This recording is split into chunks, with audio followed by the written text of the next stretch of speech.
결혼해서 자식 낳아봐라 이 새끼들아. 그렇죠. 자식 낳아봐야 부모 속을 아는 거예요.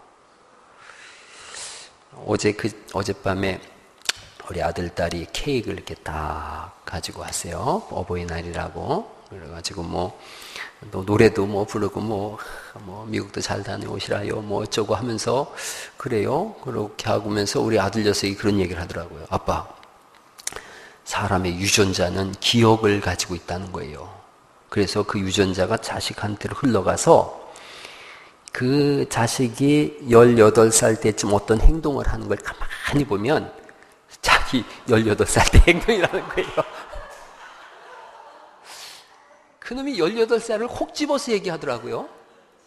그놈이 그때 속을 겁나게 세게 했거든요. 그러니까 지금 속으로 뭔 얘기하는 거예요? 아버지, 당신을 보시오. 18살 때를 생각해 보시오. 그러는 거죠. 은영, 저도 보니까 18살 때 우리 어머니 속을 바글바글 시켰더라고요, 아주.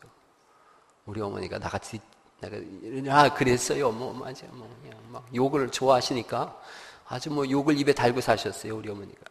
맥쟁이를 빼주길 놈의 새끼, 따가 뒤져라. 이러면서 낫으로 맥쟁이를 따버린다고 그러셨는데, 그 욕을 내가 제일 많이 먹은 때가 18살 때예요. 아주 18세 때에 아주 욕을 그냥 잔뜩 먹고 살았어요, 그냥. 우리 아들 녀석이 그랬었어요. 그런데 여러분 생각해 보세요. 부모의 유전자가 자식에게로 흘러간다면 지금 내가 사는 삶이 어느 세월 뒤에 내 자녀의 삶이에요. 그렇게 생각해 보면 무시무시한 일입니다. 무시무시한 일이에요. 여러분이 하나님 앞에 믿음으로 살아오면 그 자녀는 어느 시점에서 그 시간대에 믿음으로 살아가는 줄 믿으시기 바랍니다. 너무 중요한 거예요. 너무 중요한 거예요. 제 아들, 딸한테 그런 얘기 했어요. 저는 18살 때 여러분 전에 말씀드린 것처럼 세상에 있었으니까 예수님 안 믿었었으니까요. 엉망진창으로 살았어요. 여기 다 저보다 연배 많으신 분들은 18살 때 다 술 마셨어요. 아닌 분만 한번 손 들어보세요. 아무도 없죠. 다 술 드셨죠. 김종현 장로님도 그때 술 드셨어요? 18살 때? 기억을 안 하고 싶으시죠? 다 그렇겠죠. 다. 우리 중에 누가 제일 그래도 착하게 생겼나요? 한상준 집사님이 제일 착하게 생기셨네요. 예, 저분도 만만치 않았겠어요. 예. 다 그렇게 했을 거예요, 제 생각에. 우리 시대가 그랬으니까요. 없이 살던 시대니까요. 그런데 우리가 바꾸면 우리 아이들의 미래도 바뀌는 줄 믿습니다.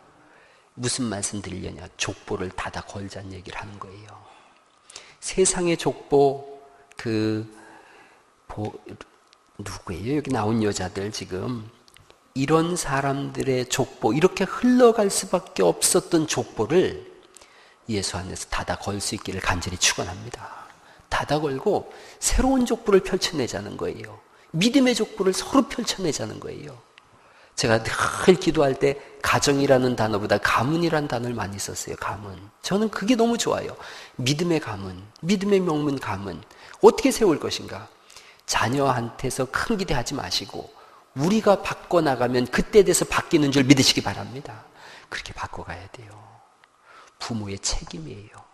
어버이날 때 오전에 제가 엄마 아빠들 기도하자 그랬어요. 엄마 아빠가 기도하면 그 자녀가 왜 사는가? 우리 아들 녀석이 해준 얘기가 과학적 근거가 있대요. 근거가 있든 없든 영적인 흐름이에요. 영적인 흐름.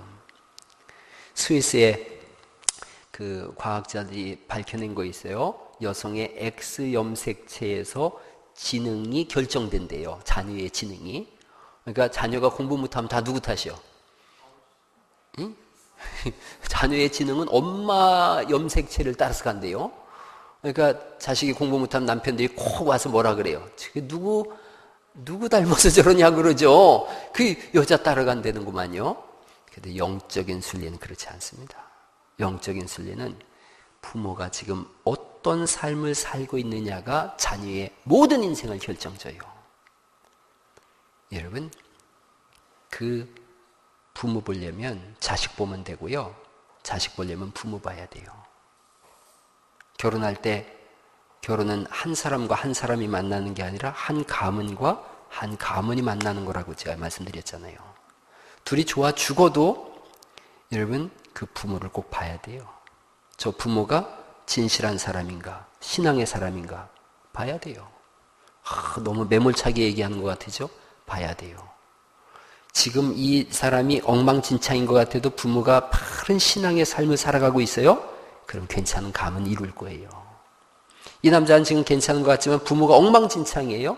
그러면 정말 끊어내는 듯한 아픔을 가져야만 바꿀 수 있어요. 신기한 거예요.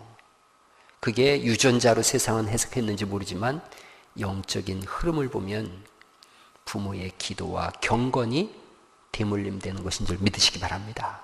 다말, 이 다말이라는 사람 이름을 통해서 제가 말씀드리고 싶은 그거예요. 다둬야 될 걸 다드셔야 돼요. 여러분, 다둬야 될 것이 삶 속에 얼마나 많은지 몰라요. 우리 아이들 중에 컴퓨터 게임으로 인해서 인생이 피폐해졌다. 그 다둬야 되는 거예요. 윈도우, 창문을 닫으세요. 포르노로 인해서 인생을 망치는 사람이 얼마나 많은지 몰라요. 닫아야 돼요. 혈기로 인해서 엊그제 인천에서 토막살인 사건 난 거 봤죠? 세상에 여기를 두 쪽을 냈어요. 그 의사들이 그 발표한 걸 보니까 인간이 당할 수 있는 최고의 고통을 당하고 죽었을 거라는 거예요, 그 사람이. 그런데 만나보니까 그 페이스북에 올라온 그 젊은이 봐봐요. 주변에 친구도 많았다 그러고 대인관계도 괜찮았다, 조용하다, 착한 사람이었다. 그런데 뭐가 그를 하여금 그렇게 사람을 잔인하게 죽이게 했을까요? 욱하는 자기 혈기예요. 방만함이에요. 닫아 걸어야 돼요. 그걸 안 닫아 걸으면 어느 날 정말 피눈물 흘리는 일이 있는 거예요. 여러분, 우리 중에 그런 사람 없겠지만 혹시 도박하는 사람이 있습니까? 닫아 걸어야 되는 거예요. 이거 못 닫아 걸으면 패가 망신인 거예요. 무시무시한 일인 거죠. 술을 못 끊습니까? 이거 닫아 걸으셔야 돼요. 그런 마음으로 정인군자처럼 의로운 삶을 지금부터 살아감으로 인해서 여러분의 자손들이 그 덕을 볼 수 있기를 간절히 바랍니다. 너무 중요한 일인 거예요. 한 걸음 한 걸음 김구 선생의 말처럼 눈길 가는데 어지러이 걸음 걷지 말라는 거예요. 뒤따라오는 사람이 정확하게 걸어갈 수 있도록. 신앙의 삶은 매일처럼 무엇을 닫으며 무엇을 열 것인가를 선택하는 삶이에요. 이 한 주간도 닫아야 될 것 다 닫으시고 열어야 될 하늘의 창문을 다 열으셔서 거룩한 하나님의 복이 임하는 믿음의 가문 세워가시기를 예수님의 이름으로 축복합니다. 기도하십니다. 살아계신 하나님 아버지,